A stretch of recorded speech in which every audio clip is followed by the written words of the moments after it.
안녕하십니까. 문화가 가진 경제의 힘에 대해서 말씀드릴 최윤영입니다.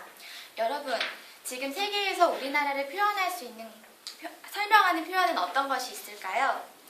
바로 세계 강국 사이에 짓눌린 샌드위치입니다.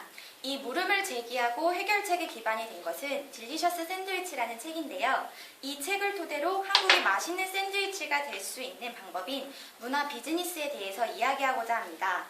그렇다면 문화 비즈니스가 한국 경제에 어떤 영향을 미칠 수 있는가에 앞서 현재 한국의 경제 상태에 대해서 말씀드리겠습니다. 현재 한국의 경제는 속빈 강정으로 표현할 수 있습니다. 올해 세계 3대 신용평가사가 국가 신용등급을 잇따라 상향 조정했습니다. 그것으로 우리나라의 경제에 청신호가 켜졌다고 생각할 수 있습니다. 하지만 매일경제신문에 따르면 한국 경제를 견인하고 있는 대기업들이 신용등급을 유지하는 데 상당히 어려움을 겪고 있으며 몇몇 기업들은 벌써 강등을 당해서 힘든 상태라고 합니다. 또한 한국은행과 삼성연구소에 따르면 국내 민간 소비 증가율이 2009년 3분기 이후 2012년 2분기까지 경제 성장률을 밑돌았다고 합니다. 여러분, 한국의 경제의 어려움이 저희와는 어떤 관계가 있을까요? 저는 지금 4학년 2학기 학생으로 경제와 뗄 수 없는 취업률에 아주 관심이 많습니다. 경제 성장과 호황은 저희 앞에 다가올 취업을 포함한 미래이기도 합니다. 그래서 문화 비즈니스가 저희의 밝은 미래의 열쇠가 될 수 있음을 말씀드리고자 합니다. 그렇다면 오늘 여러분께 세계의 중심의 뉴욕과 싸이의 강남스타일이 한국에 가져온 거대한 효과의 사례를 통해서 문화 비즈니스에 대해서 말씀드리겠습니다. 여러분은 뉴욕하면 어떤 이미지가 떠오르시나요? 저는 스타벅스의 커피를 들고 거리를 활보하고 있는 영화 주인공 캐리의 모습이 떠오릅니다. 지금 여러분 마음속 뉴욕은 드라마와 영화 그리고 책 등을 만들어낸 이미지로 자리 잡고 있을 것입니다. 이것이 바로 문화입니다. 뉴욕이 런던과 파리를 뛰어넘는 품격을 갖추게 된 것은 바로 문화를 만들면서부터입니다. 처음에 뉴욕도 돈만 있었던 시절이 있었습니다.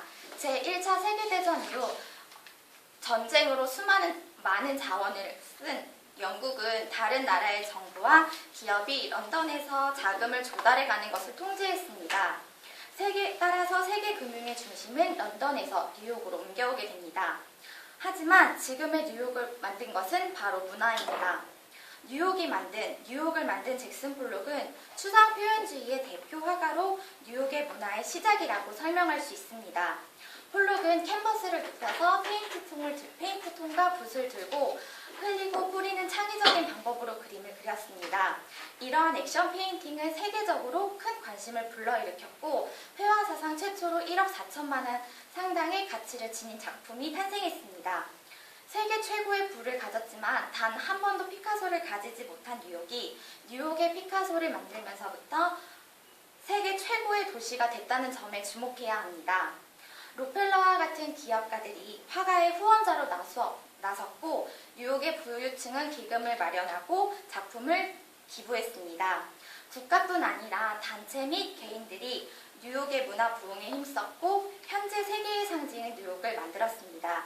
또한 여기서 주목해야 할 점은 돈이 문화를 만들었지만 문화는 또다시 돈을 만들었다는 점입니다.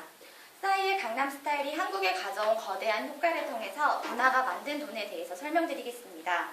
한국 홍보 전문가 서경덕 교수님에 따르면 싸이의 강남스타일의 문화적 홍보 파급 효과는 약 1조 원인 것으로 예상됩니다. 싸이의 개인 수익은 약 100억 원뿐 아니라 K-팝 전체 시장에 활력을 불어넣었다는 점과 그로 인해 또 다른 한국 문화에 관심을 불러일으켰습니다. 이에 전문가들은 싸이를 시작으로 문화 강국 대한민국을 실현시킬 수 있을 것으로 예상하고 있습니다. 세계 각국 신문사들은 강남스타일과 싸이에 대해서 연일 지면 한가득 신문 기사를 채우는데요.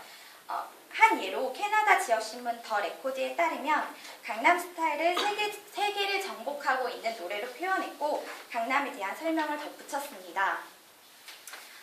이렇게 강남스타일이라는 노래로 세계인들로 인해서 강남은 새로운 문화의 옷을 입고 있습니다. 이렇듯 다양한 산업군을 포함한 경제의 큰 영향을 미치고 한국 전체에 긍정적인 영향을 미치는 문화에 대해서 말씀드렸습니다. 이제 결론을 말씀드리겠습니다. 첫째는 앞으로 한국은 문화를 해결책으로 경제 문제를 돌파해야 합니다. 문화가 밥 먹여주냐고요? 네, 그렇습니다. 앞서 예를 들어 설명했던 뉴욕의 경우 오늘의 뉴욕이 결코 돈이 많아서 파리, 런던을 밀어낸 것이 아닙니다. 뉴욕의 문화가 뉴욕의 경제를 만들었고 그 경제는 다시 문화를 살찌우고 있습니다. 현재는 경제 자산이 더 많은 사람이 부자이지만 미래는 문화 자산이 더 많은 사람이 풍요롭게 살 것입니다. 제2의 산업혁명처럼 지식경제 사회가 문화 비즈니스 사회로 급속도로 전환되고 있기 때문입니다. 두 번째는 문화는 우리 모두의 참여로 이루어집니다. 문화는 한 개인의 주도로 그리고 한순간에 생기는 것이 아닙니다. 문화경제연구 학술지의 임상호 교수님에 따르면 문화는 다양한 이유로 존재하기 때문에 한 가지로 정의하기 힘들다고 합니다. 하지만 공통된 점은 바로 사회 전반의 생활 양식이라는 점입니다. 그렇기 때문에 문화는 우리 모두 참여로 이루어져야 합니다. 앞에서 거창하게 경제 발전을 위한 문화의 필요성으로 시작했지만 우리가 이뤄나가야 할 문화는 바로 우리 옆에 있으며 우리 손으로 만들 수 있다는 점을 말씀드리고 싶습니다. 거대한 파급 효과를 가진 문화의 힘은 이제 우리의 손에 달려 있습니다. 감사합니다.